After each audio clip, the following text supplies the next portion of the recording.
नमस्कार प्यारे विद्यार्थियों, सभी का हार्दिक स्वागत और अभिनंदन है अपने बीएसआर स्टडी पॉइंट के यूट्यूब चैनल पर। दोस्तों, वास्तव के अंदर आप कह सकते हैं कि जो आपकी महात्मा गांधी सेवा पर एक भर्ती थी, उनका आगाज एक बहुत बड़े उत्साह के साथ हुआ था। लेकिन अब जो परिस्थिति चल रही है महात्मा गांधी सेवा पर एक भर्ती को लेकर, मैं आपको बताऊंगा वर्तमान के अंदर किस परिस्थिति से महात्मा गांधी सेवा पर एक भर्ती गुजर रही है। वो एक प्रकार की दयनीय स्थिति पर मान सकते हैं, क्योंकि महात्मा गांधी सेवा पर एक भर्ती का सबसे बड़ा जो असर हुआ है वो हुआ है जो युवा बेरोजगार थे, जो युवा दिलों की जो धड़कन है आज के टाइम के अंदर, उनका सबसे बड़ा फॉर्मेट है यहाँ पर सामने आया है।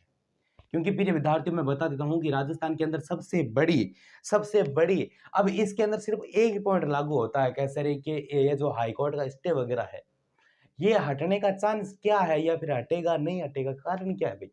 देखो, सबसे बड़ा जो कारण क्या है और सबसे बड़ी जो परेशानी हो रही है स्टूडेंटों को किन चीज को लेकर हो, ये सबसे बड़ा कारण है संविदा कर्मी। क्या? संविदा कर्मी। राजस्थान के अंदर संविदा कर्मी जो जितनी भी भर्तियां निकलती है, मार्क ले लेता हूँ एक बार में, राजस्थान के अंदर संविदा कर्मी की जितनी भी वैकेंसी निकलती है, उनका भाई किसी न किसी रूप से क्या होता है, ऐसा मानो रद्द का प्रोसेस बहुत जल्दी हो रहा है। कोई तो ऐसा मानो कि भाई शुरू भी नहीं होती है, जिसका शुरू हो गई है वो ऐसा मानो कि भाई 2-3 महीने तक चलती है। अब कोई विद्यार्थी करे सर संविदा कर्मी का तात्पर्य क्या है, आखिर महात्मा गांधी वाला क्या प्रोसेस है। भाई संविदा कर्मी का तात्पर्य क्या है, वो महात्मा गांधी वाली है। संविदा कर्मी का मतलब होता है कि ये एक प्रकार से क्या नहीं है मेरे प्रिय विद्यार्थियों, स्थायी नहीं। क्या नहीं है? स्थायी नहीं है, यानी एक स्थायी नहीं है। इसको मानो कि भाई कोई 2 माह काम कर लिया, अब सरकार चाहे तो इसको वापस इस भर्ती को पूरी तरीके से मिटा भी सकती है। ठीक है, समझ गई। अब यही जो कार्य हो रहा है वो महात्मा गांधी सेवा पर एक भर्ती पर लेकर सबसे बड़ा जो स्टे हटाने का जो प्रोसेस है, स्टे यानी रोक हटाने का जो प्रोसेस है, सबसे पहले देखिए रोक क्यों लगी, मैंने बता दिया कि सबसे बड़ी जो संविदा कर्मी भर्ती है इस कारण लगी। लेकिन किसकी वजह से लगी? महात्मा गांधी सेवा पर एक भर्ती किसकी वजह से लगी? यह आपके कौन सा शांति व अहिंसा विभाग की वजह से। कौन सा? शांति अहिंसा विभाग, अहिंसा विभाग। अब आगे क्या नोटिफिकेशन आया वो सुन लीजिएगा। आगे देखो, हाईकोर्ट के 3 निर्णय यहां पर दे दिया गए। क्या? आपका जो हाईकोर्ट है, हाईकोर्ट ने अभी 3 निर्णय दिए हैं, जिसमें से 2 निर्णय का हमें संप्रभुता से पता चल चुका है। तीसरा निर्णय है वो किसके हक में जाएगा वो सुन लो आप, क्या कुछ होगा, किसका होगा।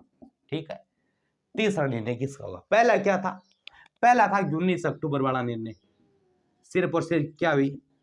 सिंपल बैठक हुई, पता है आपको। ठीक है, दूसरी लो आपके 19 अक्टूबर हो गया 28 अक्टूबर, ये बैठक क्या कर दी गई है, मैंने आपको बताया था रद्द कर दी गई है। ठीक है, अब आ रही है बात 5 तारीख की, 5 नवंबर को।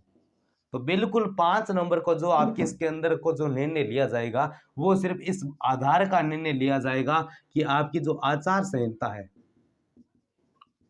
आपकी जो आचार संहिता है, इस आचार संहिता के बाद के अंदर आपकी इस भर्ती का स्टे है वो रोक हटाई जा सकती है। ये आपकी 5 तारीख को पता चल जाएगा वैसे। ठीक है, कल है, अब 5 तारीख को आपको पता चल जाएगा। ठीक है, अब 5 तारीख कह रहे कि भाई आगे बढ़ सकती है ना, क्योंकि 28 तारीख वाला को रद्द कर दिया गया, तो 5 वाले को भी आगे करा जा सकता है। लेकिन इनका यही तात्पर्य है कि जब चुनाव, राजस्थान के अंदर विधानसभा के चुनाव है, चुनाव से अगर 10 दिन पूर्व क्या होता है, आपके हाईकोर्ट के क्या है, उच्चतम न्यायालय की सर्वप्रमुखता वापस आ जाती है, यानी वो कुछ निर्णय वगैरह अपडेट दे सकते हैं, ये सिस्टम हो जाता है।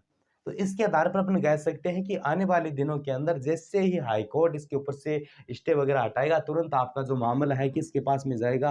तुरंत जो आपका मामला है, मैं बार बार ये कहता हूँ, चुनाव आयोग के पास में, चुनाव आयुक्त के पास में। अब चुनाव आयुक्त क्या करेगा? वापिस इसकी जो निर्णायक भूमिका है किन से प्राप्त करेगा? वो करेगा आपके शांति व अहिंसा विभाग से। किससे? शांति व अहिंसा विभाग से। अब शांति व अहिंसा विभाग क्यों वापिस बार बार जवाब दे रही है? किसको दे रही है? हाईकोर्ट को दे रही है। तो जैसे ही महात्मा शांति विभाग आपके महात्मा गांधी सेवा पर एक भर्ती को लेकर आगाज करेगी, तुरंत आपकी भर्ती है वो आपकी की जाएगी, यह लोक कन्फर्म है, की जाएगी। अब कब तक की जाएगी? तो आचार संहिता तुरंत हट जाएगी, क्योंकि जैसे 25 तारीख को आपको चुनाव राजस्थान के अंदर, आचार संहिता हट जाएगी। आचार संहिता हटने के बाद में आपको 10 या 15 दिनों के अंदर इसका देखो रिजल्ट का प्रोसेस है ना, रिजल्ट और नियुक्ति को एक बार आपको रोकना पड़ेगा, लेकिन जो रिजल्ट है वो जैसे हाईकोर्ट जैसे स्टे हटा देता है, तुरंत आपको रिजल्ट हो जाएगा। क्योंकि रिजल्ट जैसे कोई भी हो, अगर रिजल्ट आना हो तो वो बिल्कुल आ सकता है। जैसे अपनी आरएस की अपनी परीक्षा हुई थी, ठीक है, आरएस प्री वाला, तो वो अपने इसके अंदर ही था, क्या दिक्कत है, रिजल्ट वगैरह जारी कर सकता है वैसी परिस्थिति में, क्योंकि ये एक प्रकार की संविदा कर्मी भर्ती है, इतने इसमें फर्क पड़ने वाला बिल्कुल भी है नहीं। तो प्रोसेस यही है कि आपकी भर्ती वगैरह रद्द का कोई मामला नहीं है। भर्ती होगी जरूर, लेकिन टाइम लगेगा, आचार संहिता का लगेगा, विधानसभा चुनाव है उसका सबसे बड़ा कारण है, वो लगेगा। अगर पहली बार आप चैनल पर आए हो तो चैनल को बिल्कुल कहूंगा सब्सक्राइब करें। मिलते हैं और विषय अंदर अच्छी जानकारी के साथ, तब तक के लिए जय हिंद, वंदे मातरम साथियों।